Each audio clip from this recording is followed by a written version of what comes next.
Olá a todos, bem-vindo ao Act for AI, o podcast que te coloca em movimento, em ação, na revolução da inteligência artificial.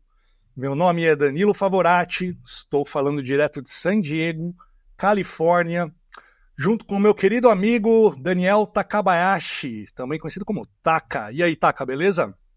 Fala Danilo, beleza, cara? Sou o Daniel Takabayashi, moro aqui em Austin, no Texas. Estou nos Estados Unidos, sei lá, uns 6 anos. E hoje a nossa ideia é entrevistar um camarada aqui que o Danilo me apresentou, o Alexandre. O Alexandre, ele é Cloud Solutions Architect da Microsoft e Open Source Contributor e outras cositas más. Alexandre, welcome. Opa, muito obrigado, Taka. Obrigado, Danilão, pelo convite. Como você disse, né, eu sou arquiteto aqui na Microsoft. Estou falando diretamente aqui da Zona Sul de São Paulo, capital, e vai ser um prazer falar com vocês e discutir um pouquinho, né, dessas transformações que vêm acontecendo nas nossas vidas, com base na inteligência artificial, com base nas tecnologias que trouxeram a gente até esse momento que a gente está vivendo agora, né? Maravilha, Alexandre, seja muito bem-vindo. É um prazer enorme ter você aqui com a gente. Trabalhamos juntos na Uhum. ArcTouch, né? Porque Sim. uns 2, talvez um pouco mais aí, uns 2 anos, em Florianópolis, né? Eu estava morando lá na época, você também se mudou para lá, depois voltou Sim. para São Paulo. Enfim, tivemos aí bastante tempo aí. Posso já adiantar aqui para os nossos queridos ouvintes que vai ser um papo sensacional. O Alexandre tem uma cabeça muito aberta, tem um ponto de vista muito específico, vocês vão entender por quê um pouco para frente. Então vamos lá, vamos às nossas perguntas para o Alexandre sobre inteligência artificial. Ô, Ale, cara, me fala uma coisa, só pra gente começar. É, Me explica um pouco sobre você, quem que é o Ale, como que você, you know, como você chegou no patamar que você está hoje, na sua carreira. Uhum. Fala um pouco da sua história. Não, legal, beleza. Bom, eu não falei propositalmente na introdução, mas eu sou uma pessoa com deficiência visual. Eu nasci cego, mas eu fiz uma cirurgia com 20 dias de nascido que me permitiu ter baixa visão, né? Então, eu nunca enxerguei perfeitamente, mas eu conheço o mundo das pessoas que enxergam, apesar de estar cego há mais de 16 anos. E o meu primeiro contato com tecnologia foi uma junção de sorte com realmente saber aproveitar uma oportunidade. Quando eu estava no quarto ano do ensino fundamental, uma escola de informática foi fazer propaganda na escola que eu estudava, e eles deram uma bolsa de estudos para minha professora. Só que ao invés de ela dar a bolsa de estudos para o filho dela, que inclusive sentava na carteira do meu lado, ela entregou o voucher na minha mão e falou: Olha, convence seus pais a te levarem, que eu tenho certeza que você vai aproveitar muito mais do que meu filho essa oportunidade, né? E eu fui lá, enchi o saco dos meus pais, eles me matricularam e eu fiz um curso de programação de uma linguagem chamada Logo, que é uma linguagem de ensino de lógica para crianças. Então, ela é bem lúdica, né? Era um cursorzinho no meio da tela, que eles chamavam de tartaruga, e você ia dando comandos para ela e ela ia desenhando na tela, né? Então, poxa, você tinha as direções, né, direita e esquerda, e você falava a quantidade de graus para fazer a inclinação do cursor, e você falava frente e a quantidade de pixels, e ela tracejava, né? Então, você queria fazer um quadrado, frente 50, DI 90, frente 50, DI 90, frente 50, você fechava um quadrado. Só que eu fiquei tão impressionado depois da primeira aula e o primeiro contato com o computador que eu cheguei da escola, e lembrando, na época eu era baixa visão, que eu peguei o livro que eles davam para a gente estudar, fazer a lição, e eu devorei o livro, eu li o livro inteiro. Então, quando eu fui para a segunda aula, eu já tinha descoberto que além desse modo interativo da linguagem, tinha um modo programado. E aí eu comecei a programar lá vários exemplozinhos que tinham na apostila e começar a criar meus próprios programas. E o professor chegou para mim e falou: Cara, é impressionante o que você está fazendo. Eu vou dar atenção para os outros alunos, mas assim, você já passou do nível que normalmente a gente dá nesse curso aqui. Então aproveita o laboratório, né? Brinca com o computador aí, vamos trocando uma ideia. Mas assim, ele falou: Cara, você tem tino para tecnologia, né? E aí eu fiquei super triste na época, porque eu era tão novo, né? Eu tava com 9 anos na época, né? Eu consegui iniciar no fundamental com 6 anos, então eu sempre estava um ano atrás dos meus colegas de sala. E eu estava com 9 anos. E quando eu terminei esse curso, eu tinha a possibilidade de ir para o próximo curso, que era de programação em Basic. Só que eu não pude fazer porque eu não tinha idade ainda e não estava no ano escolar dos conhecimentos que eles iam exigir para fazer lá, porque o curso envolvia, né, ensinar a calcular algumas expressões matemáticas e outras coisas, e eu não pude fazer. Beleza. Só que isso me transformou em o que eu sou hoje, porque foi nesse momento que eu decidi que eu ia trabalhar com tecnologia. Daí para frente eu, né, ganhei meu primeiro computador em casa, que era um TK-85, depois eu tive o meu primeiro PC, sempre fui indo para essa linha de programação, fui para o mercado de trabalho, trabalhei em várias consultorias, trabalhei em um grande banco, que eu não sei se eu posso falar o nome, mas ele é feito para você, e, e depois disso, eu mudei para Florianópolis para trabalhar lá com o Danilo. Fiquei 4 anos na Arquitect, tenho sei lá, um amor gigante por aquela empresa. Aprendi demais lá trabalhando com mobile e trabalhei com pessoas incríveis. Mas lá a gente tinha um processo que o time de RH chamava a gente para conversar de vez em quando e tinha uma perguntinha bem capciosa no final que dessa mini entrevistinha de por que você estava lá ainda, né? E o que te motivava a continuar lá. Tinha a pergunta, tá, mas o que te faria sair da Arquitect hoje? E eu brincava, né? Porque eu fui em 2016, eu recebi o título de Microsoft MVP, que é um título que a Microsoft dá para as pessoas que se destacam nas comunidades técnicas, né? Influenciando a partir do compartilhamento de conhecimento. Então, como eu era MVP, eu falava, poxa, a única forma de eu sair da Arquitect hoje é se a Microsoft me chamar. Voltamos para março de 2021. Eu recebo uma mensagem no LinkedIn de uma recrutadora falando: olha, a gente está com uma vaga aberta aqui. Na época era CE, né, que era o Customer Engineer, que era uma posição que a gente dava suporte para os nossos clientes. A gente fazia a mesma coisa que eu faço hoje como arquiteto, mas numa visão mais de ser um pouco mais reativa, ajudando os clientes em problemas, em solução de problemas com as nossas plataformas. E ela falou, e você foi indicado para essa vaga, né? Então, você quer começar o processo? Eu comecei o processo e passei. Em abril eu dei a má notícia para a Arquitect que eu estava saindo, e foi até engraçado com o nosso VP de engenharia, que eu chamei ele para conversar e falei para ele, né? Ele falou, tá, para onde você está indo? Eu falei, Microsoft. Na hora eu senti assim que ele fechou a cara e falou, tá, Microsoft, quantos dias você fica? Porque ele sabia que era, né, não tinha negociação, não tinha contrapartida, não tinha nada. Então, foi só realmente, tá, quanto tempo você fica com a gente ainda? Então, e é isso. E dentro da Microsoft hoje, principalmente depois de ter me jogado para cima de alguns projetos e algumas ações relacionadas à inteligência artificial, assim, eu estou vivendo realmente um momento muito bom na minha carreira, e está sendo super legal desbravar esse mundo, né, e ajudar os clientes assim com vários cenários bem interessantes, além de toda a transformação que a IA trouxe para minha vida mesmo, né?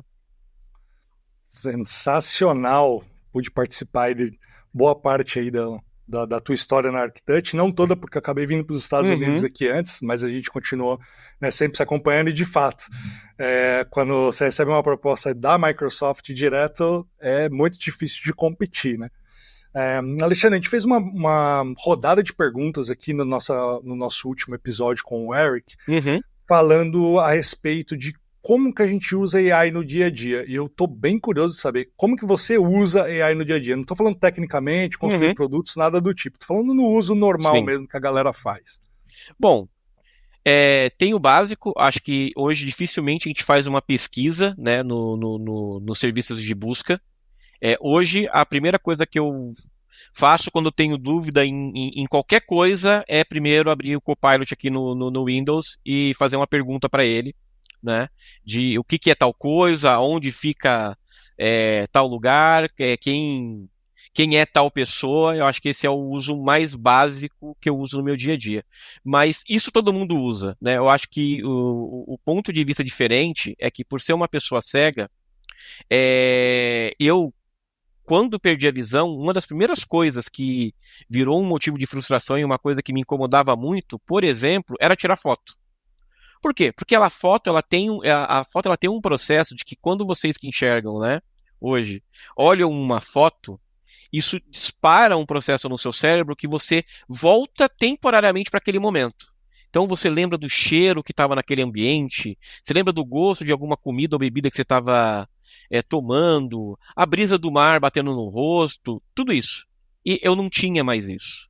Por quê? Porque eu tirava foto, e isso entrava aqui para encher, né, a memória do meu smartphone e eu nunca voltava para rever as fotos. Porque é aquele negócio, tudo bem, a foto que eu tirei ontem, se eu tocar, eu lembro do dia de ontem, eu posso lembrar mais ou menos do que é. Mas se eu pegar uma foto de 1º de janeiro de 2021, tudo bem, 1º de janeiro é ano novo, mas onde eu estava? Não vai me trazer nada, então não servia para mim. E hoje eu uso muito IA com aplicativos como o Sim AI da Microsoft ou o Be My Eyes, que apesar de não ser da Microsoft, ele roda, né, o serviço do Azure OpenAI ali para fazer as descrições. Então eu uso esses aplicativos para descrever para mim imagens. Seja uma imagem de um print que alguém me mandou no WhatsApp, seja uma foto minha do passado que eu quero ver o que é, seja uma mensagem de erro que aparece na minha tela e trava tudo, e aí eu consigo, né, com isso, tirar a autonomia. Então, esses aplicativos de usar a IA para descrever imagens para mim é um uso bem forte. Já no trabalho, desculpa que eu sei que você ia fazer outra pergunta, mas já no trabalho, 2 cenários de uso bem importantes para mim são, cara, programar usando o Copilot é sensacional, porque eu trabalho de home office 99,9% do meu tempo. Então é uma forma de eu ter um pair programming o tempo todo, né? Então eu uso o GitHub Copilot como o meu par de programação mesmo. Então se eu abro meus chats aqui com ele, é muito interessante, que é como se eu estivesse conversando com um colega mesmo que está codando comigo e me dando dicas, sugestões, revendo algumas coisas que eu faço. E no Microsoft 365, né, o nosso Copilot aqui no Microsoft 365, ele ajuda muito porque eu desbloqueei uma coisa que também era um motivo de muita frustração minha e que deve ser também de outras pessoas, que era, eu faço muita palestra, o Danilo que trabalhou comigo sabia que, cara, eu sou rato de TDC, tudo que é conferência, assim, eu tô indo lá me enfiar para palestrar. E como é que eram meus slides? Cara, eu pegava o template mais chechelento do PowerPoint, título, bullets, título, bullets, título, bullets. Não tinha uma imagem, não tinha uma ilustração, não tinha nada. E eu tinha cara de pau de mentir descaradamente, falando que assim, cara, eu não coloco, eu faço uns slides básicos mesmo, que é pra pessoa prestar atenção em mim, não no que tá aparecendo na tela. Pô, mas Mentira. essa é a minha estratégia. Essa é a minha, eu faço assim, as Não, minhas é tudo preto e branco, nem cor eu escolho, velho. Eu pego a primeira não. que tá lá. O meu não é nem da mais. Você ainda tá mais sofisticado que você tá usando o PowerPoint. Eu uso a apresentação lá do Google. Sim. E aí, por que eu tô falando disso? Porque qual era o problema? Se eu quisesse colocar uma imagem, por mais que o aplicativo PowerPoint seja acessível e eu consiga usar ele como meu leitor de tela, se eu posicionar uma imagem, será que ela está sobrepondo um texto? Será que aquele arquivo que eu selecionei é exatamente a foto que eu quero que esteja ali? Será que tem um texto ali que está um pouco mais compactado? As cores estão combinando, né? Então, tinham várias variáveis aí que me faziam ter dificuldade em fazer isso sozinho, e eu ia ter que chamar o Danilo e falar, Danilão, dá uma olhada para mim aqui se os slides são legais. Então, eu não fazia 100% do trabalho. Né? Eu até brinco com o pessoal, eu fazia 99%, mas tinha aquele 1% vagabundo de revisar, que eu tinha que pedir para alguém fazer para mim. Né? Hoje, com o Copilot, eu abro o Word, eu escrevo um roteiro, peço para ele me ajudar a melhorar o texto do roteiro, pego esse roteiro, abro o PowerPoint, peço para ele gerar para mim os slides baseado nesse roteiro e ainda coloco no meu prompt, eu faço um bom prompt, né? É, Ah, eu faço um bom prompt, coloco ali no meu prompt, para o estilo de ilustração que eu quero nos meus slides. E, cara, eu antigamente eu fazia apresentação e não colocava imagem porque eu queria terminar o meu PowerPoint, no máximo passar um corretor ortográfico e ir lá e apresentar. E hoje com o Copilot eu faço a mesma coisa. Eu termino, peço para ele gerar os slides, faço uma revisão, né? Porque aí assim ela pode errar. Faço uma revisão rápida, eu sozinho, salvo o arquivo e vou lá apresentar. Então eu já cheguei a precisar fazer uma apresentação de última hora em que, sei lá, em 15 minutos eu estava com o PowerPoint pronto, entrei na reunião, projetei e no final veio a pergunta: caramba, onde você pegou esse template aí? Tá bonito pra caramba o slide. Né? Então, para mim, eu acho que esse foi o grande momento onde a ficha de que a inteligência artificial está transformando a minha vida de uma forma que realmente eu não conseguia imaginar.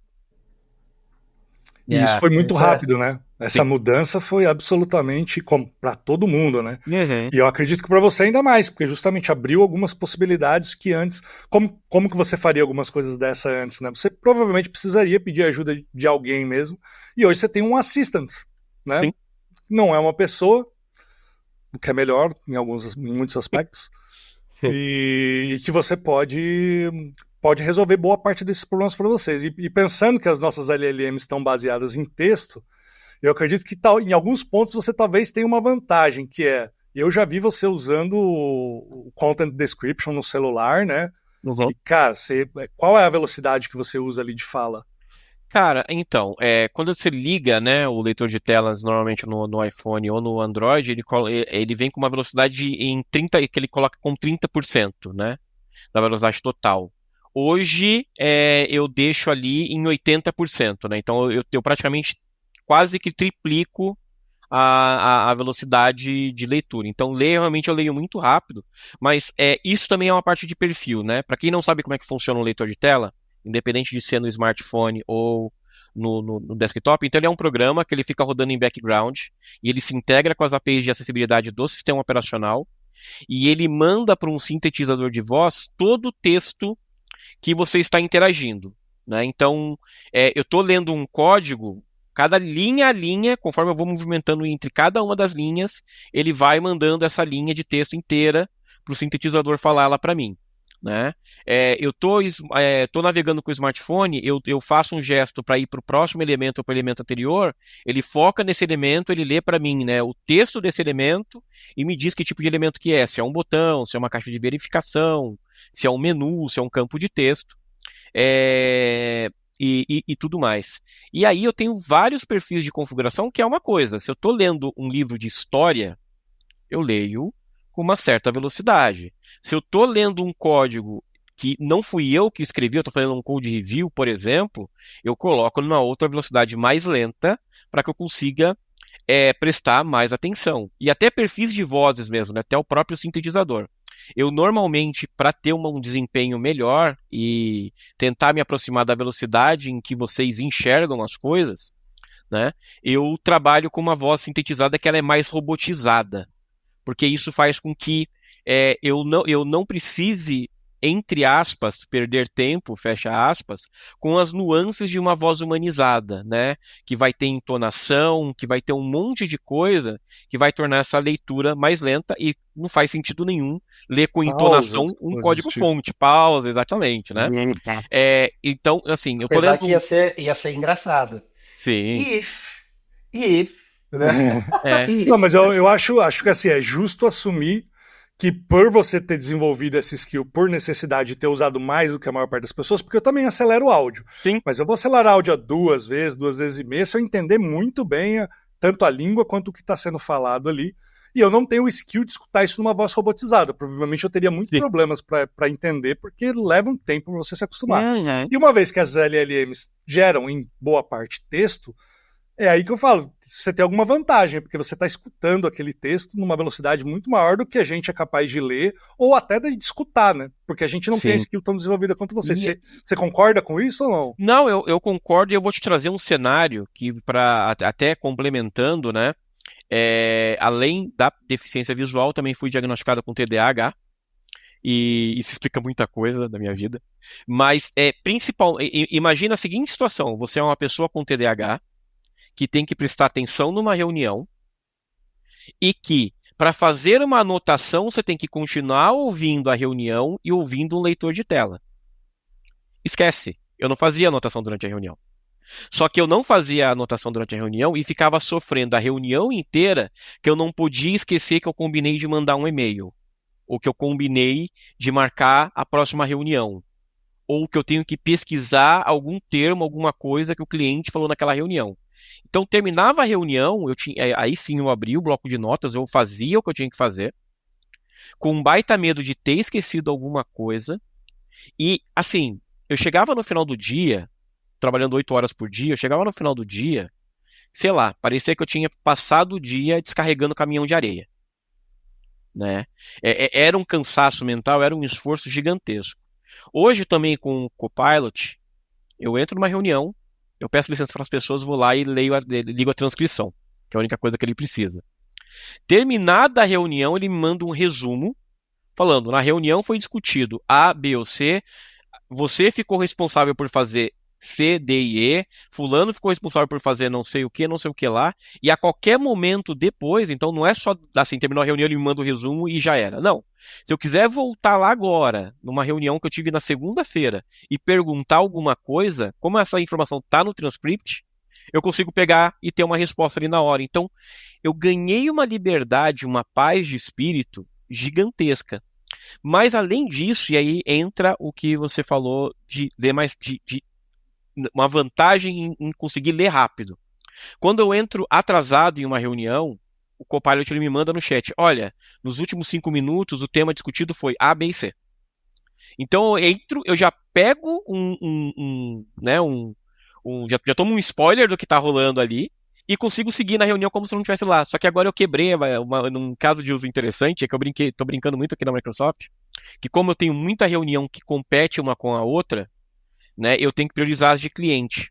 Então o que eu faço? Eu entro primeiro na que eu não vou participar, ligo a transcrição, coloco ela on hold, vou para a reunião do cliente, e se eu não conseguir participar da reunião, pelo menos o resumo ali no final, eu tenho, sem ter que assistir muitas vezes 1 hora de gravação.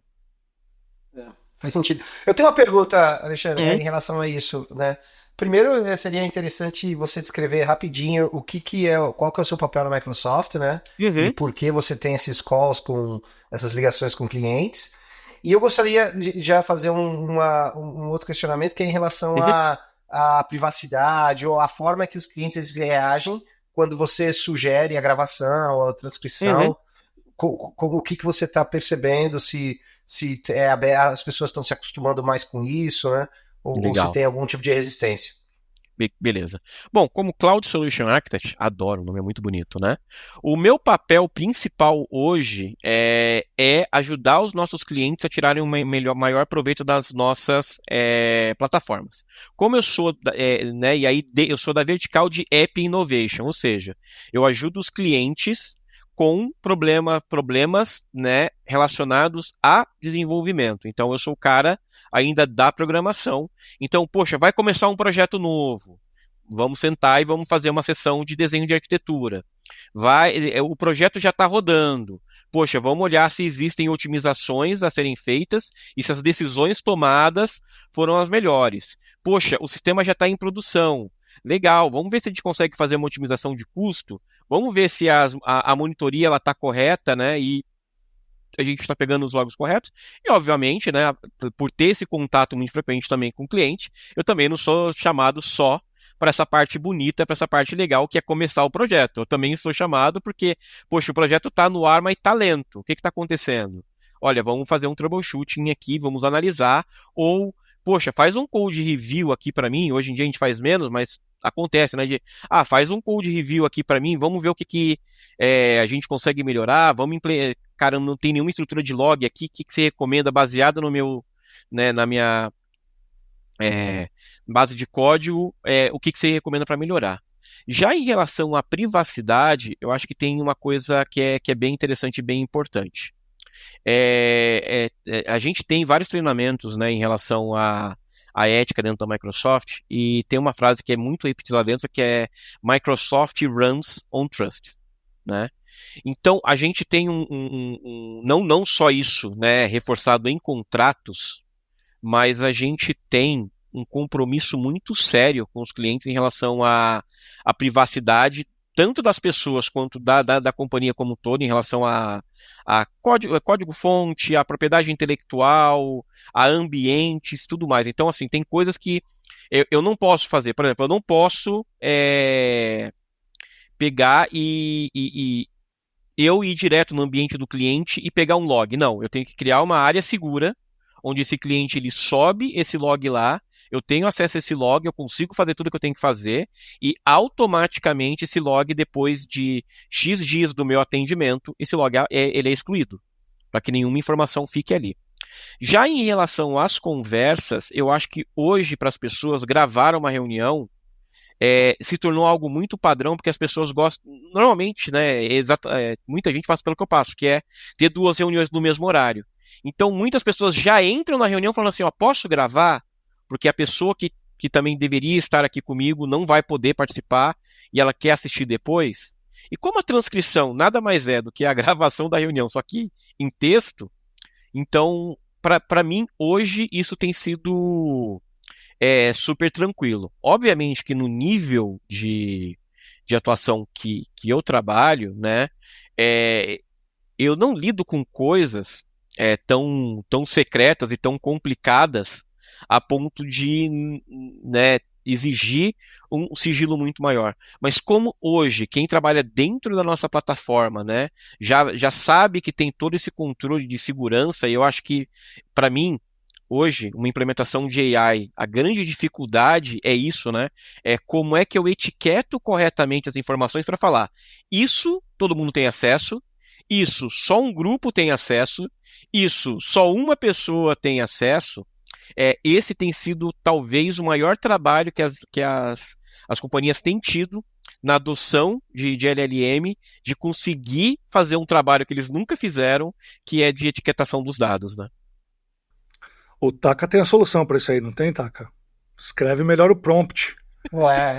Tudo nos leva à origem né, de tudo, nesse caso, da grande inteligência que é o prompt, a engenharia de prompt. Saber, e isso é interessante porque, de uma certa forma, quando na comunicação em si, né, você saber se comunicar, saber fazer a pergunta correta, da forma correta, é também tão importante quanto, né? Então, de uma certa forma, a AI ela só está imitando a nossa realidade, certo? Uhum, corretamente. Olha, Ale, eu tenho outra pergunta, que está relacionado, porque me parece que você está usando bastante AI, me parece que você também tem contato com vários casos de usos, com várias empresas, né? Clientes da Microsoft, no papel de arquiteto. Como que você acha, qual é a sua interpretação em relação ao futuro? Assim, o que você tem a dizer para engenheiros que estão aí, programadores, que estão, cara, temendo o futuro ou não estão conseguindo se atualizar o suficiente, sabe? Eles ainda não sabem, ou estão cegos, ou têm medo da AI, de como isso está afetando o nosso mercado de trabalho. Cara, e aí eu vou dar uns parabéns pro time de produto da Microsoft, que eu acho que eles fizeram um branding perfeito. Porque a nossa IA, ela chama Copilot, ela é o copiloto, ela não é o piloto. Então ela é uma extensão do meu trabalho. Então hoje eu dei vários cenários de uso aqui do que ela me ajuda a completar uma atividade. Como futuro, eu acho que os agentes autônomos vão ser a primeira grande mudança. Que é, hoje, eu posso pedir para a IA, olha, verifica qual é o melhor horário para fazer uma one-on-one com o meu gerente. A IA vai pegar a agenda dos dois e falar, olha, tem um horário livre aqui. O próximo passo vai ser eu falar para a IA, marca um one-on-one com o meu gerente. Ele vai pegar a minha IA, o meu agente, vai conversar com o agente do meu gestor, né, e vai falar, olha, o melhor horário para fazer essa reunião é tal hora, estou marcando. E só vai vir para mim uma confirmação de que isso aconteceu. né? Code review, né? Hoje eu posso até plugar, já tem há muito tempo, né? Code review automatizado baseado em algumas regras. Mas eu acho que esses agentes autônomos também vai fazer isso. Ao invés de eu esperar toda uma trilha ser gerada né? E aí sim eu tenho um resultado, eu imagino que eu vou estar codando o que eu preciso codar. E enquanto eu estou codando, eu não preciso pedir para gerar teste unitário. O agente de testes unitários já vai gerar testes, ou eu estou alterando uma linha e automaticamente ele já vai rodar os testes onde que aquela linha impacta, e isto vai acontecer. Ou um agente de monitoração de aplicação, assim que um erro cair no Analytics, no Log Analytics, ele já vai me disparar um e-mail falando, olha, acabei de subir um pull request alterando a string de conexão que estava errada e tá tudo pronto para você publicar a próxima versão e eu preciso do seu de acordo. Porque eu acredito que o que vai acontecer hoje é que hoje a gente pede tudo e ele só dá pra gente às vezes o caminho e gera alguma coisa mais simples. Eu acho que vão ter esses agentes, eles vão começar a fazer aquilo que pra gente é super tranquilo e que não vai requerer uma observação, né, tão próxima, e vão ter outras coisas onde ele vai fazer boa parte do trabalho e ele só vai chegar para você e falar, olha, cheguei nesse resultado aqui, confirma? Confirmo.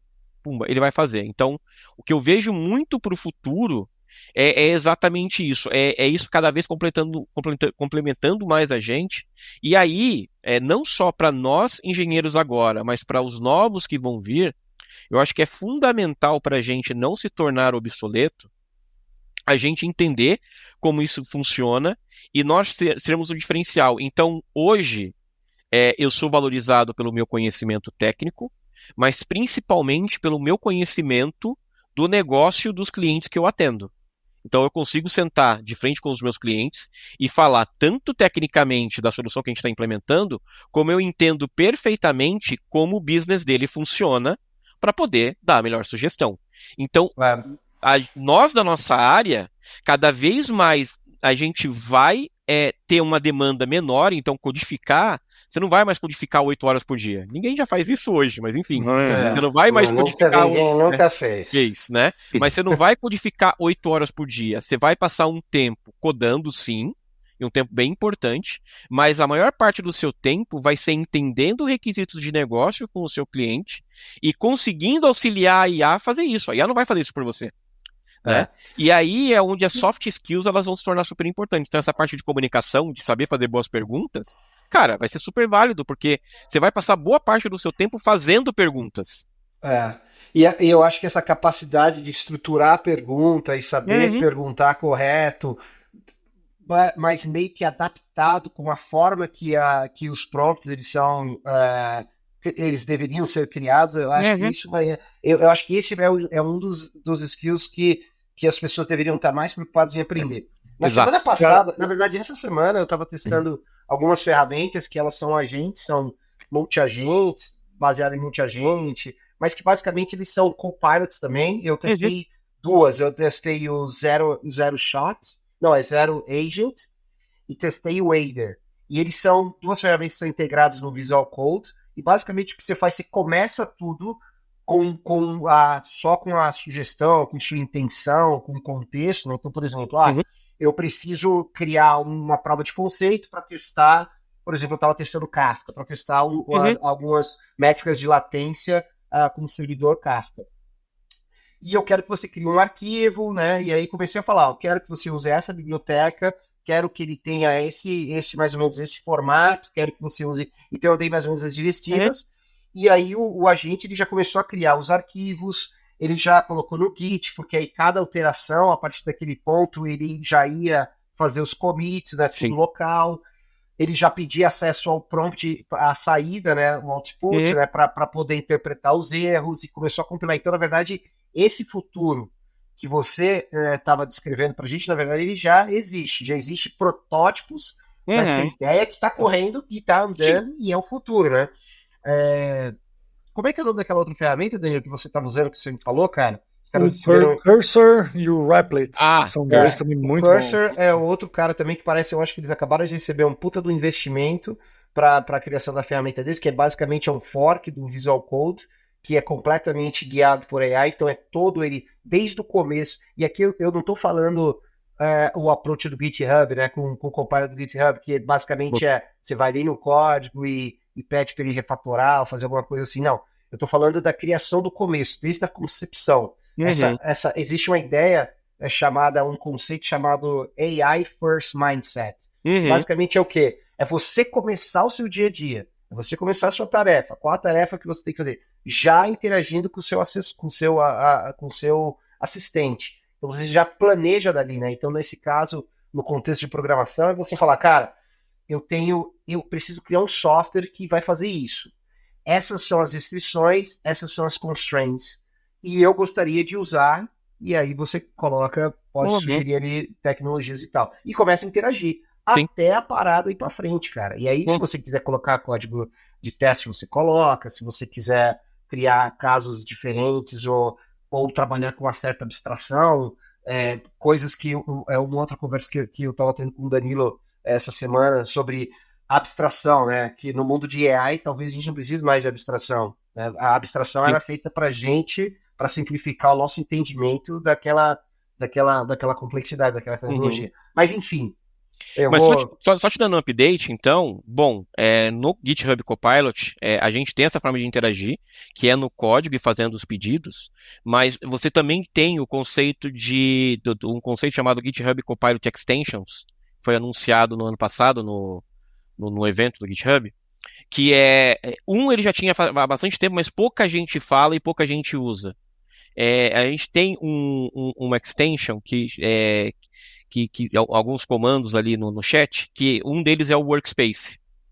E esse workspace, ele serve tanto para você fazer perguntas, mas também para criação. Então, se eu der um @workspace new React app, ele vai criar para mim uma aplicação React com isso daí. Só que se eu colocar para ele também algumas diretrizes, como por exemplo, criar uma aplicação React, mas que ela tem autenticação, ou esse tipo de coisa, ele já tem. E aí eu vejo isso como futuro, assim, várias iniciativas estão indo nessa linha, mas eu falo isso como futuro porque hoje, como você disse, hoje ainda é embrionário, assim, a ideia ela tá ali prontinha e tá se formando, e tem uma coisa em relação à tecnologia que é muito louco isso, né?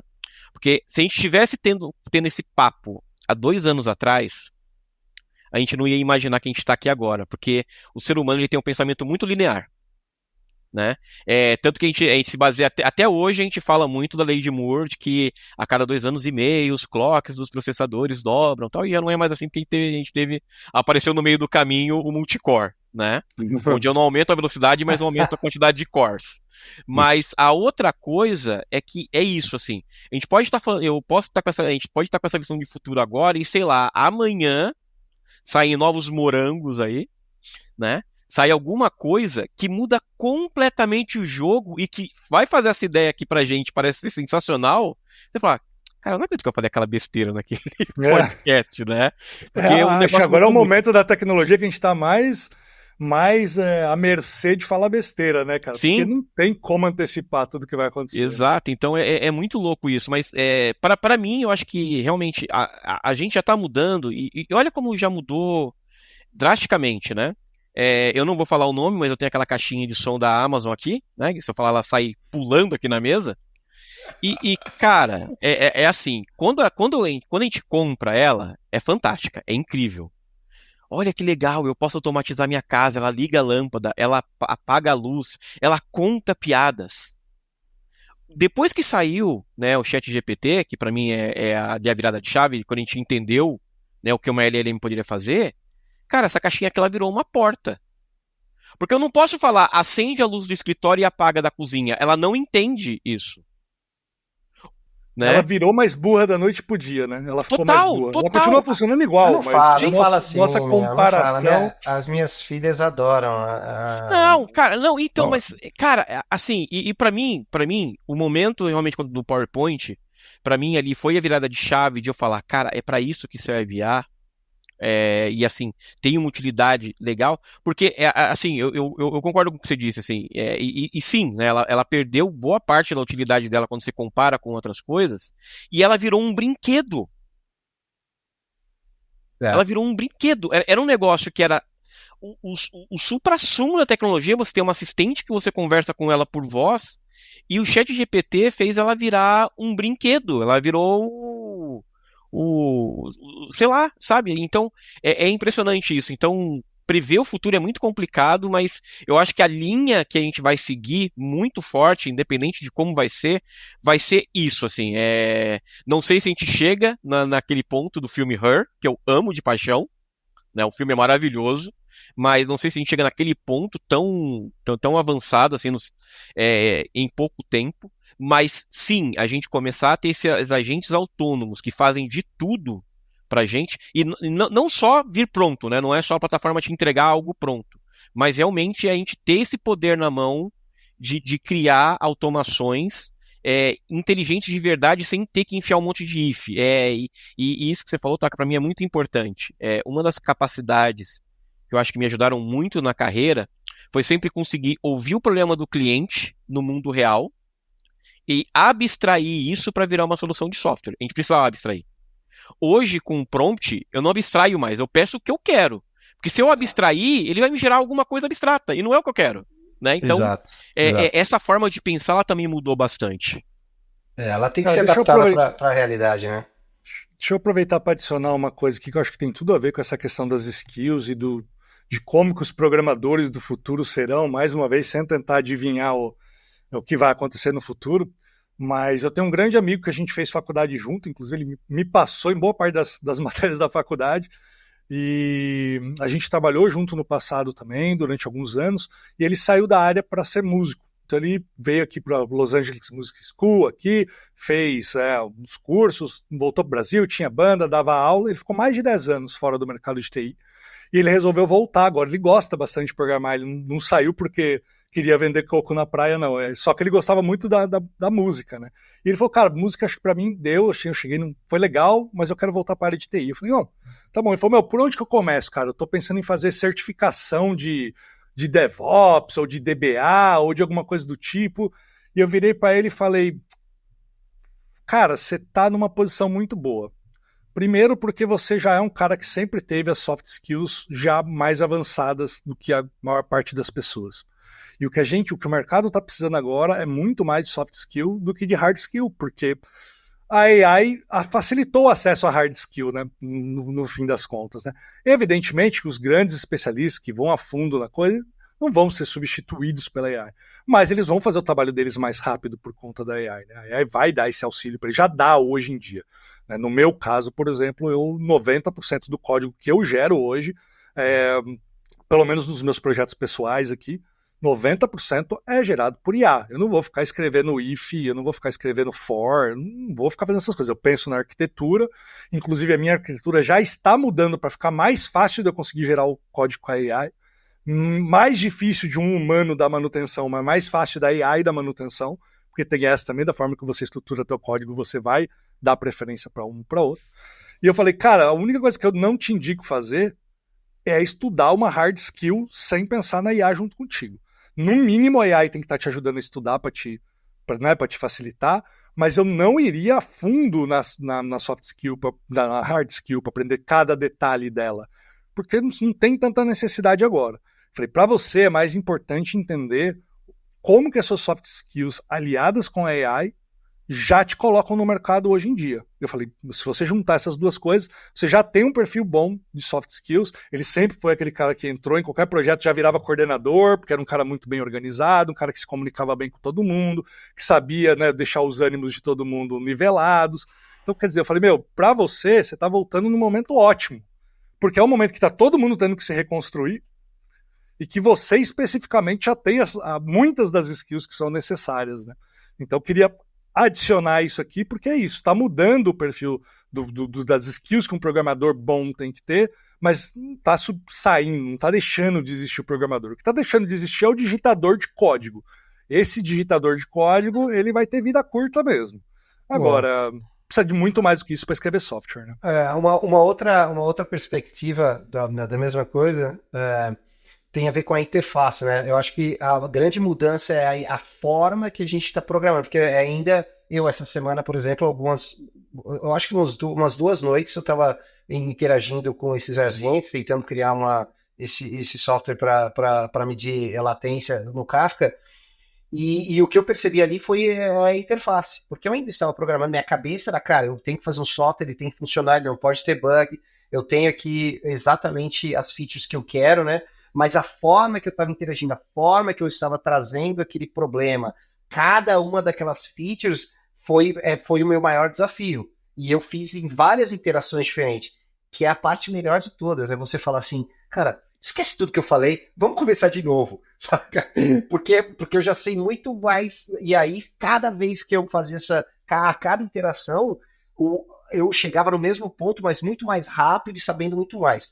Porque eu estava aprendendo com aquela interface. Então é uma interface nova, uma forma que hoje, a minha visão, e com certeza na semana que vem vai mudar, é que eu posso usar essa tecnologia, porém eu preciso aprender como, é óbvio, todo mundo já sabe disso, não é novidade, como ser muito mais produtivo a cada iteração, entendeu? Então mesmo que você já tenha seus templates, suas coisas, cara, dá para você aprender muito mais. É só você estar aberto para isso, né? Não adianta você ter o melhor martelo do mundo, né? Sim. Você pode ter o melhor martelo do mundo. Se você tentar pregar o prego com o cabo, não vai rolar, né, cara? Exato. Tem que saber usar. E tentar formas diferentes. Porque no final cara, é engraçado falar isso, né? Parece ser meio bizarro, mas é comunicação. Uhum. É comunicação, é um problema de comunicação, não é? É bizarro. A gente está falando da interação entre humano e uma AI, um software.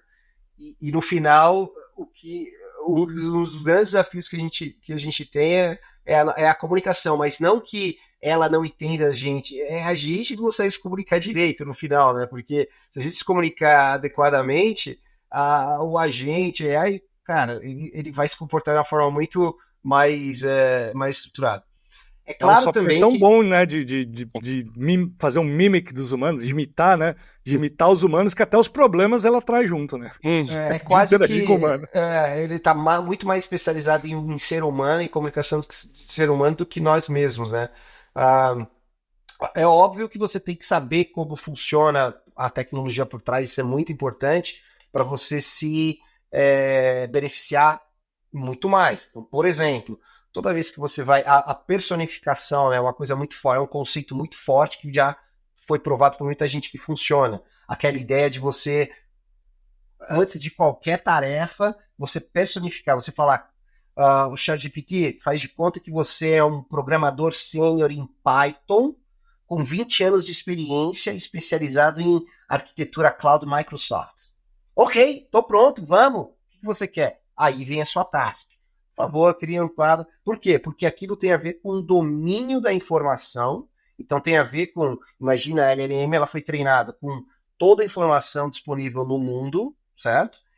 Teoricamente pública, e só que aquele é o contexto, é um contexto genérico. Quando você seta a pessoa, quando você faz cria essa persona, o que você está trazendo? Você está trazendo o contexto para um contexto muito mais fechado, o contexto da informação para algo muito mais fechado, que é uma das técnicas que vai te ajudar a evitar alucinações, por exemplo, ou criar coisas que são muito mais específicas para aquele contexto. No caso, o programador com tantos anos de experiência e especializado na tecnologia Microsoft. Taka, já te falei da história da manga ou não? Já te contei da manga ou não? Se eu perguntar para você o que é uma manga, você pode falar, é uma fruta, ou você pode falar, é uma parte da minha camiseta. Mas se eu falar para você, você é um estilista, o que é uma manga? Tu vai me falar na hora que é da camiseta, né? Então eu gosto de fazer esse paralelo, explica muito bem o que acontece ali dentro da LLM. Você está meio que preparando ela, você está meio que falando, esse é o subset do teu treinamento que eu estou interessado, quando eu te pedir qualquer coisa. Procura meio que aqui. Né? Então você já dando esse contexto. Seja no prompt, seja no pré-prompt também, né? No caso de um custom GPT, ou enfim. Sim, E até no fine-tuning, né? Porque o Uhum. Fine Tuning, ele também é para os dados, ele super funciona dessa forma também, mas tem um experimento que foi feito por uma rapaziada agora, essa semana, eu não vou lembrar o nome agora, mas eles pegaram o último modelo da Meta, né, o Llama, e eles fizeram um Fine Tuning não para acrescentar mais dado, mas para fazer com que, sem prompt, automaticamente a LLM já fizesse a reflexão sobre a resposta antes de responder. Porque hoje você pede, ela pesquisa nos dados e te entrega. Né? E se você no prompt falar, olha, eu quero que primeiro você traga uma solução, depois eu quero que você reflita sobre a solução que você me trouxe, e aí depois eu quero que você monte uma resposta para mim. Em teoria, isso vai te dar um resultado melhor. O que não tinha sido feito ainda era acrescentar isso nos dados, no dataset. Ele meio que faz isso, ele não faz isso pelo prompt. Ele faz isso porque os dados que foram incluídos nele estão tão nesse formato de fazer e de refletir a respeito, que automaticamente ele faz isso. E em cima disso você ainda pode botar o prompt, pedindo para ele fazer esse processo também, né? E parece que com o Llama eles conseguiram pegar um modelo mais antigo do Llama e fizeram ele ter performance em benchmark melhor do que o modelo mais novo, só por esse fine tuning.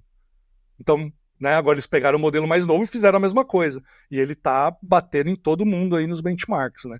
Então é bastante importante você trazer isso. E isso me traz para uma outra questão, Alexandre, que eu fiquei te perguntar lá atrás, acabei esquecendo, que é, já tem AI nos seus leitores de tela, tipo, embutido neles para ajudar nesse processo? Bom, Ou... no leitor de tela ainda não. Coisas interessantes. E aí eu posso falar isso porque isso é público. Na verdade, eu descobri isso pelo próprio blog em algum blog, eu não vou lembrar a fonte exata agora, mas para quem usa o Duolingo para aprender idiomas, o Duolingo, pelo menos em inglês, eram pessoas que gravavam os áudios, falando cada uma das palavras ou as frases.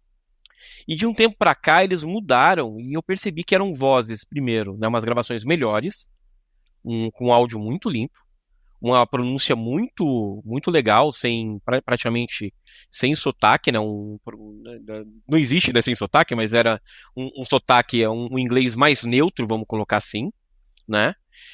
E umas vozes mais diferentes assim, e eu descobri, na verdade eles usaram o Azure, o Cognitive Speech, né? O Speech to Text, o Text to Speech. Tem uma feature lá chamada Speech Studio, em que você pode treinar vozes, você pode criar vozes. Então você sobe uma cacetada de frases e você faz o tuning da voz, né? E aí você gera uma voz única com características únicas para sua marca, para sua branding. Que posso dar um exemplo, né, cara?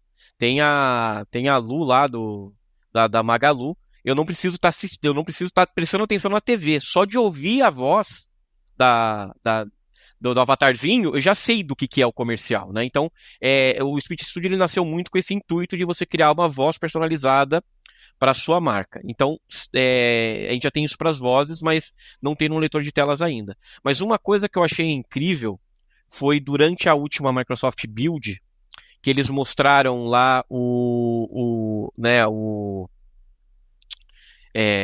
nossa, deu um branco agora, fugiu o nome do recurso, mas aquilo que vai vir com os Copilot PCs, né, provavelmente vai vir nas próximas versões do Windows, o Recall, né, que o computador ele vai tirar um print da sua tela a cada 10 segundos, vai gerar o embedding disso, e a qualquer momento do dia você vai poder abrir o Copilot e falar assim, ô Copilot, onde foi mesmo que eu vi aquele sofá marrom bonito?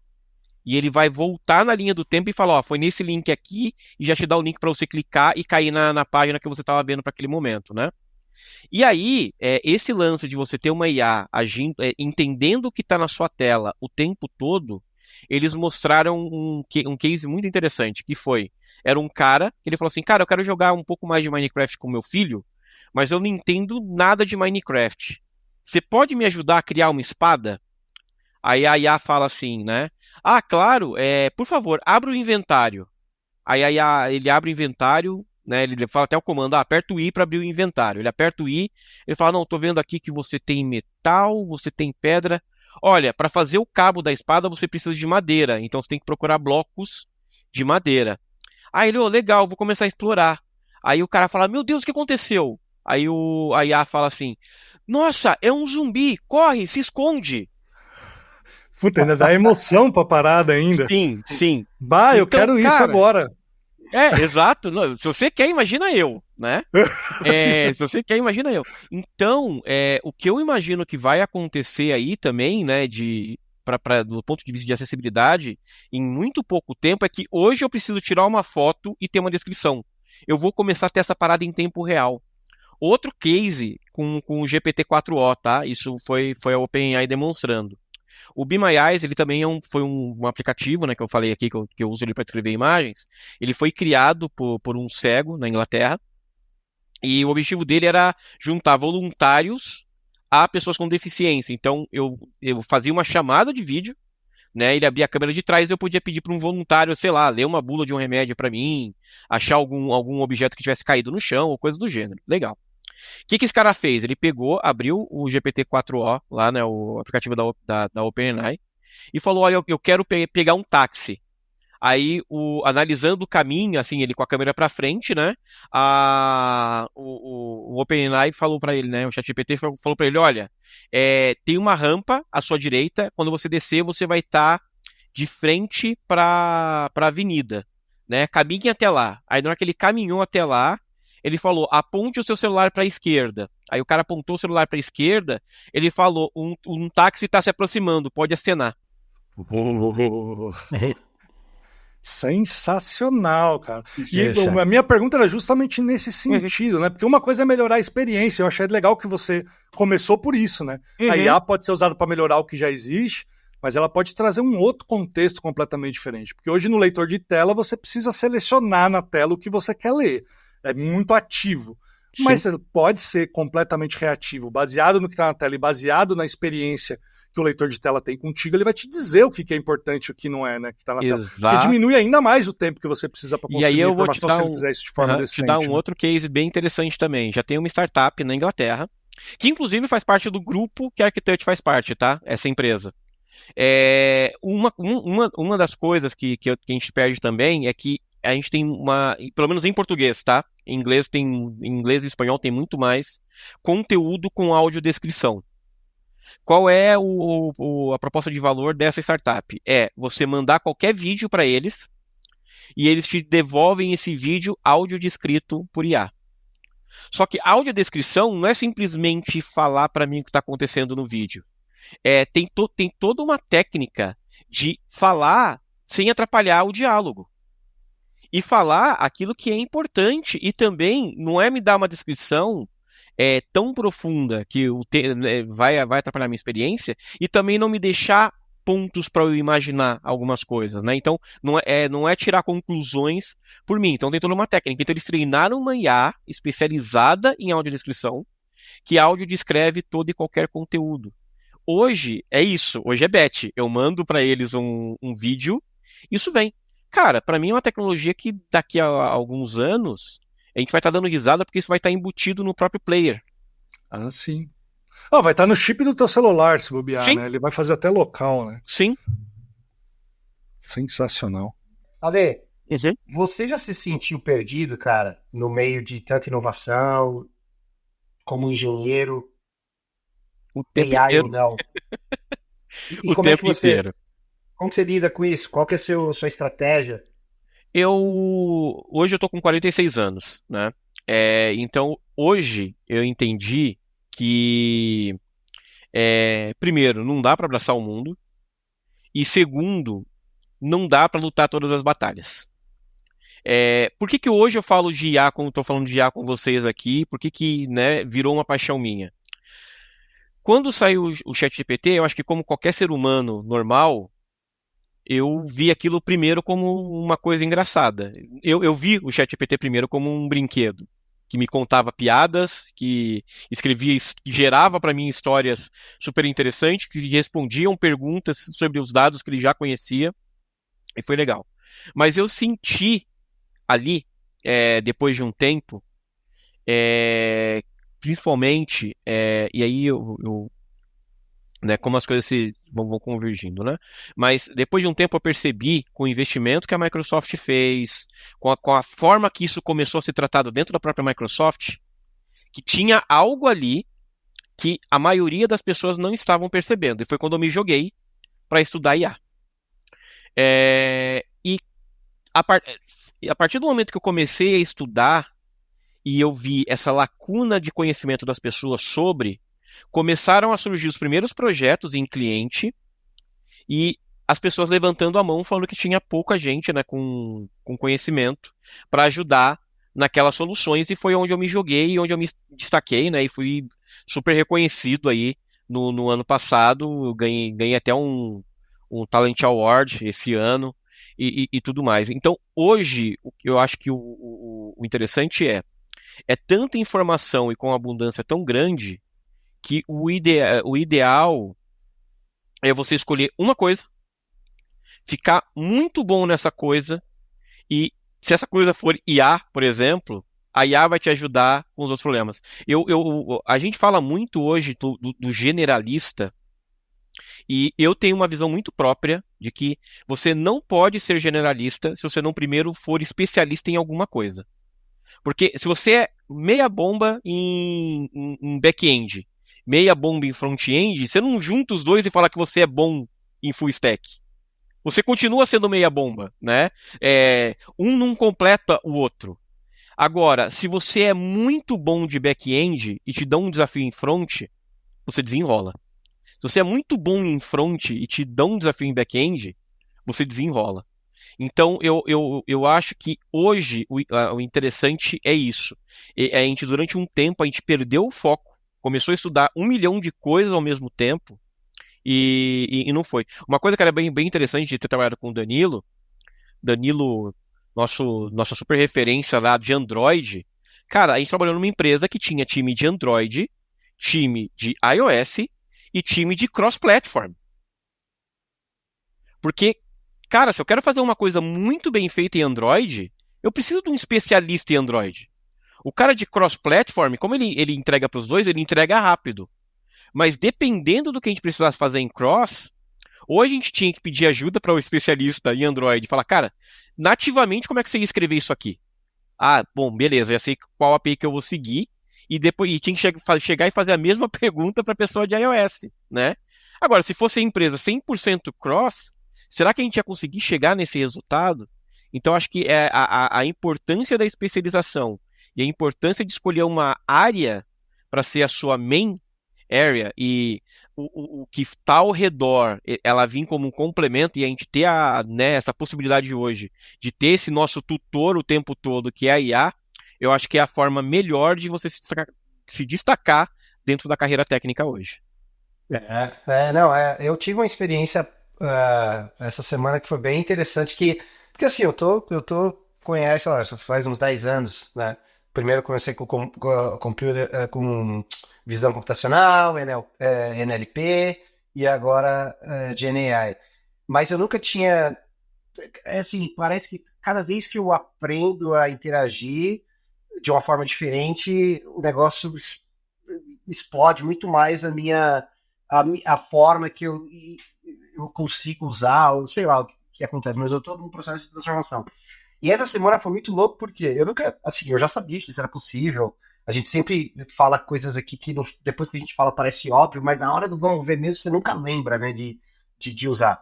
Essa semana eu tinha que fazer uma certificação por causa do trabalho, e era uma certificação técnica.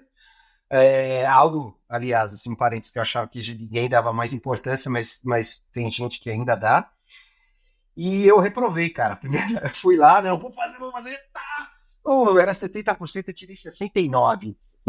Não é possível! Não sabe aquela raiva? Aí eu vou. E o pior de tudo é que eu fui no centro da Prometri. Não foi online, eu fui lá, eu dirigi, fui aqui em Austin, cheguei lá, tomei um tapa na cara e fiquei frustradaço. O que eu fiz? Liguei tava dirigindo, né, voltando para casa, 30 minutos do centro até minha casa. Cara, na memória ainda tava bem quente as perguntas, né, algumas perguntas que eu tinha dúvida, alguns contextos que eu não tinha estudado, não tinha preparado. Liguei o ChatGPT e comecei a conversar. ChatGPT, faz de conta que você é um programador que tem anos de experiência na tecnologia. No caso era a Confluent, né, era do Apache Kafka. Você é especialista em Apache Kafka. Eu preciso me preparar para essa certificação. Me ajuda. Ok, quais são os contextos? Me fala sobre Cluster Link. Comecei a interagir na perspectiva da certificação, nas perguntas. Comecei a aprender no caminho, comecei a entender os erros que eu tinha cometido, todos os questionamentos eu ainda lembrava de algumas respostas, aquela interação completamente com voz, né, com entonação, completamente natural. Cara, eu aprendi tanto nesse período de 30 minutos que eu cheguei em casa e eu já quis agendar de novo a prova para fazer. Caraca. Mas foi assim, incrível. E aí no final o que eu falei? Eu falei para ela, cara, agora faz o seguinte, pega todo esse contexto desde o começo dessa sessão e cria para mim um documento com questões, com todo o contexto, todos os assuntos que a gente conversou, mais detalhes, e bota também umas questões de exemplo de certificação com múltipla escolha. Cara, vamos fazer uma sessão de exemplos aqui, de usos, de como a gente tem usado recentemente. A gente pensa em alguma coisa aí da última semana. Eu já tenho uma para trazer aqui. Vai pensando aí, Alexandre. Eu vou falar de duas. Uma primeira rapidinho. A minha mãe, eu sou um TDAH diagnosticado também, e minha mãe me mandou uma outra teoria sobre o que eu poderia ter e tal, não sei o quê. E ela me mandou e eu olhei aquilo e era um material de marketing, né, de um curso online. Então, tava cheio daquelas, né, pegadinhas que a gente sabe bem. E eu falei, pô, eu preciso saber se isso aqui é verdade ou não, até para eu poder comunicar à minha mãe, né? De repente, isso aqui é pseudociência, alguma coisa do tipo. Falei, pô, eu não tenho tempo agora no meio do dia para pesquisar paper e coisa do tipo de uma área que eu não entendo, né, que é a área de psicologia. Minha mãe é psicóloga. E eu fui, obviamente, direto pro ChatGPT, né? E eu consegui ir construindo com ele um documento que eu enviei para minha mãe depois, mais ou menos nesse mesmo formato que você fez, Taca? Só que eu fiz em texto, porque eu estava vindo no computador, era simplesmente mais rápido, mas eu pedi artigos a favor, artigos contra, pedi para separar em tópicos, depois pedi para qualificar cada tópico, se estava certo, se estava errado, se era tendencioso, né, coisas do tipo. Ele classificou tudo para mim e depois eu mandei para minha mãe. Eu fiz tudo isso em 15 minutos. Imagina o tempo que ia me levar antes, cara, para fazer isso. Eu tenho certeza de que tudo que está escrito ali tá correto? Eu não tenho certeza disso, mas eu não preciso ter, porque são tantas informações ali que o que eu queria ter era um sentimento se valia a pena eu me aprofundar naquilo ou não. Porque ele podia me mostrar logo de cara que era uma baita de uma bobagem, entendeu? E eu já não precisava mais estudar aquilo. Aconteceu até que ele me provou que é algo que realmente existe, que tem artigos a respeito, tal, embora eu não acredito que seja nada daquilo. Mas esse foi um ponto interessante. Então, algo que eu provavelmente não teria feito antes por falta de tempo, eu pude fazer agora. E a segunda, cara, também relacionada ao TDAH, esses dias eu estava aqui em casa arrumando a casa tal e tudo mais. Eu decidi pendurar meu violão aqui na parede aqui do meu lado direito, como vocês devem poder ver uma partezinha aqui, e eu terminei com um vidro quebrado na cozinha, cara. Como que isso aconteceu? Pois é, eu achei tão interessante a sequência de fatos que me levaram de pendurar o violão na parede, que está num canto da minha sala, até eu ter um vidro quebrado na minha cozinha inteira, que eu tive, né, obviamente, que parar para limpar, senão eu ia me cortar inteiro, que eu falei, eu preciso contar essa história para alguém, cara, porque se eu não pegar agora, eu vou esquecer. Evidentemente, eu vou esquecer tudo que aconteceu.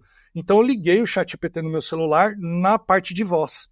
E eu falei, ChatGPT, nós vamos escrever uma crônica juntos. Eu vou te contar aqui o que aconteceu e eu quero que você escreva uma crônica para mim de um paciente falando com o seu médico, com o seu psiquiatra, a respeito do TDAH. E enquanto eu limpava o vidro na cozinha ali, eu fiquei conversando com ele, falando, adiciona esse pedaço da história, muda isso, repete isso, tal, não sei o quê. No tempo que eu tava limpando o vidro. Na hora que eu terminei de limpar o vidro, eu mandei pra minha namorada, que é psicóloga também, tô cercado de psicólogos, e porque ela, pra fazer graça mesmo, pra ela chegar e falar, dá uma olhada só o que eu fiz aqui, né? Eu sempre conto as histórias das pataquadas que eu faço aqui, né? E eu acabei me cortando no processo, óbvio, né? Então, foram duas maneiras bem diferentes que eu não costumo usar no meu dia a dia, mas que na hora nos dois momentos eu falei, putz, eu posso fazer isso que eu tô pensando, com AI, mas eu não faria se a AI não tivesse disponível, porque ia me levar um tempo ou o timing não ia ser adequado, porque eu ia acabar esquecendo aquela informação, eu não ia conseguir fazer enquanto estava limpando o chão da cozinha, né? Que legal. Vamos lá, Alexandre. Conseguiu pensar Não, alguma coisa legal não, aí? não consegui. Inclusive, uma coisa super, super interessante aqui na Microsoft é que. E a galera tem feito muito isso, né? A gente sempre tem isso, né? De troca de, de figurinhas, né? Então você cria um prompt legal, você já compartilha com os amigos, tal, eles vão usando, aí melhora o prompt, te devolve, fala, ó, pô, consegui mais um resultado legal com isso daqui. E eles compartilharam dentro de um grupo nosso aqui interno um prompt que era o seguinte: eu pedi para o Copilot pegar meus e-mails e mensagens das últimas 2 semanas e com base no meu estilo de comunicação para ele montar para mim um dossiê no estilo dossiê de super-herói, né? E aí tinha que conter o meu nome, o meu nome de super-herói, com qual super-herói dos quadrinhos eu me parecia e me dando, né, todo um feedback de qual é o meu estilo de comunicação. Cara, ficou muito legal, porque ele pegou 2 semanas de e-mail, 2 semanas de e-mails e mensagens minhas. Aí, e aí, né, como eu tenho que me comunicar muito com os clientes e até em projetos internos também, então ele pegou muito focado realmente em comunicação. Então eu sou o comunicador. O personagem que ele falou que eu me pareço mais é com o Charlie Xavier, né, dos X-Men. E, cara, ele me deu um feedback super completo, não só da minha forma de comunicar, mas colocou, né, que eu tinha muito comprometimento em entregar projetos e tal. E aí a gente tem uma avaliação de desempenho da Microsoft que chama Connect, né? Onde a gente tem que escrever quais são, né, colocar quais foram os nossos impactos. E ficou tão legal o meu dossiê que eu peguei, coloquei no grupo do time e perguntei pro meu gestor, né? Falei, ô Rafa, eu posso colocar isso aqui no meu Connect? Porque ficou muito bom. Ficou muito legal. Mas é isso, vocês falaram de isso que você falou da crônica, Danilão, me veio muito isso, né, de usar a IA para fazer uma avaliação da gente de tempos em tempos, com base em dados que ele já tem acesso. Cara, isso para mim foi incrível. Cara, Maneiro, maneiro. dado é tudo, né, cara? Eu Uhum. tenho minhas planilhas aqui, que eu tava falando para vocês fora aqui, onde eu organizo minhas finanças. Cara, eu tô para jogar essa planilha inteira ali e começar a fazer pergunta para ela, porque é isso, eu tenho muito dado que eu faço, tipo, eu tenho meu peso, quase todo mês eu me peso, eu ponho na planilha, eu tenho até meu humor, como é que eu tô ali, se é um mês bom, um mês ruim, eu ponho na planilha, tem meus gastos, evidentemente, estão na planilha, tem um monte de dado que eu recolho há muitos anos, alguns, medidas para academia, fotos tal e tudo mais, tá tudo numa planilha só, cara, mas é uma planilha gigante. Às vezes eu tento criar uma planilhinha tentando fazer uns summaries, algumas coisas para conseguir enxergar algumas coisas. E elas me ajudam. Mas o que eu consigo fazer agora com esses dados, com as LLMs, vai acima de tudo aquilo que eu imaginei. Então, um convite que eu faço para vocês: imaginem dados pessoais de vocês, seja e-mail, seja planilha, seja o quê, e dados de nutricionista que te passou. Joga isso numa LLM e começa a fazer pergunta, porque você vai se surpreender com alguns dos resultados, pode ter certeza. Maneiro, legal, muito legal. Cara, olha só, eu tenho uma última pergunta aqui para você, Ale. Tem a ver com. Vamos imaginar que você pudesse falar com o jovem Ale lá no começo. O que você falaria para ele? O que você diria para ele como forma de ajudá-lo a se preparar para esse futuro? Cara, eu acho que a gente falou isso muito fortemente e é uma coisa que quando eu olho para o meu passado, pro jovem Alê, é, teria tornado minha carreira muito mais simples. Cara, foca em soft skills.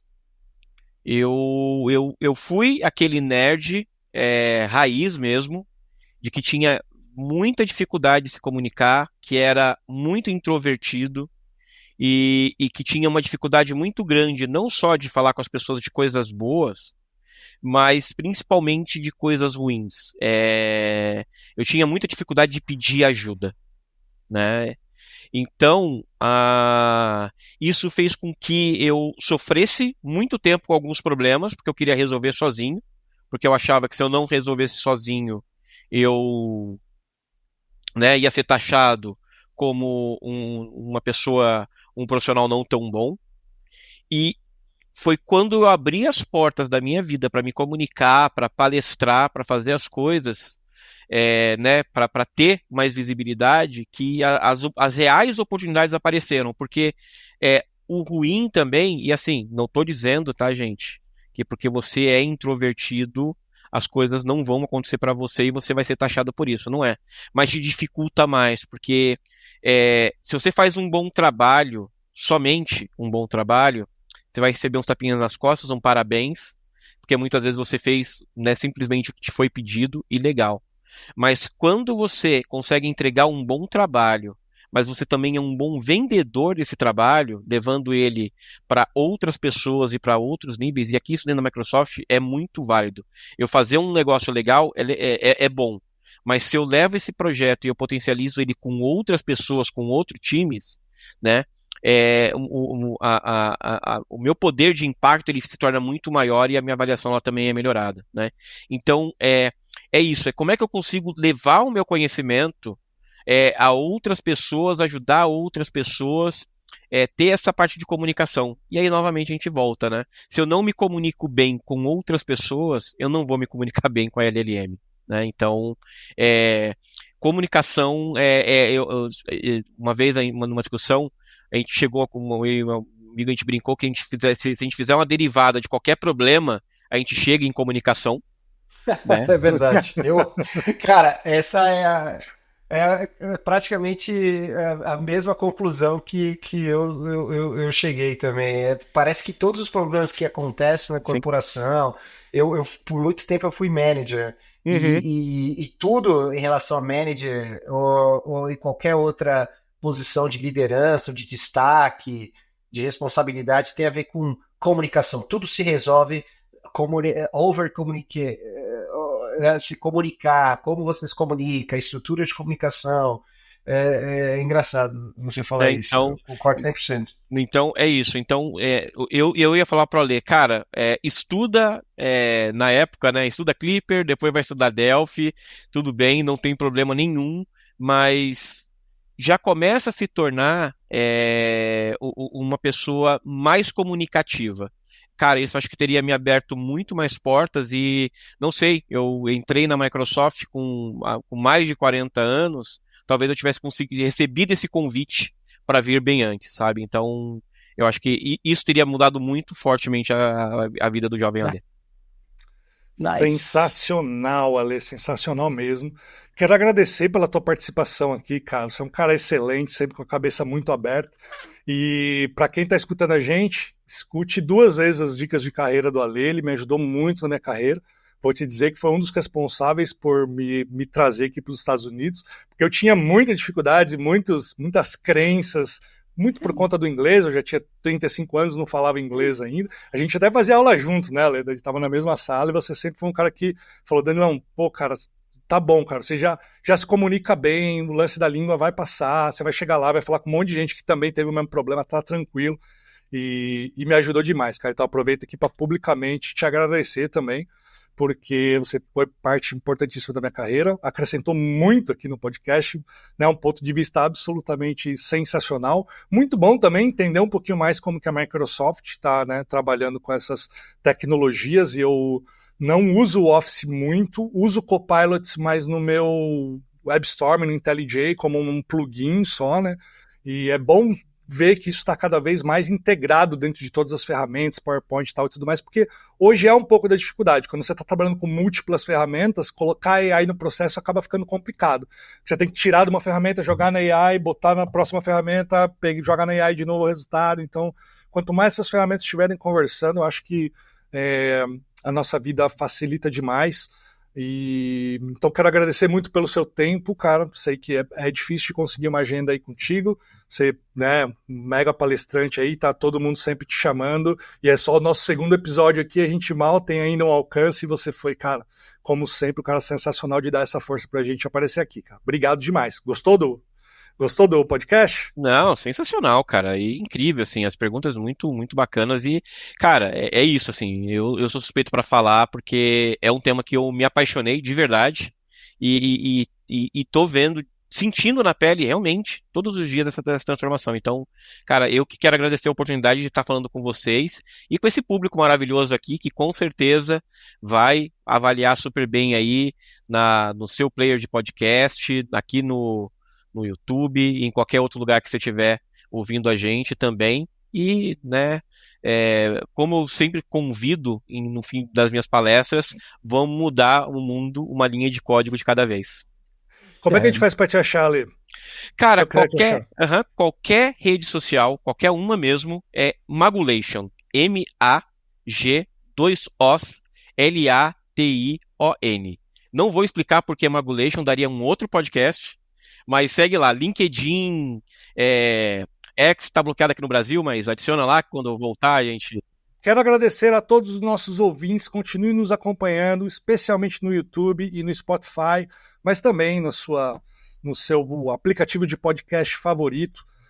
Procurem o Magulation em todas as redes sociais. Eu sou o Danilo Favorati em todas as redes sociais também. Como que a gente acha, Taka?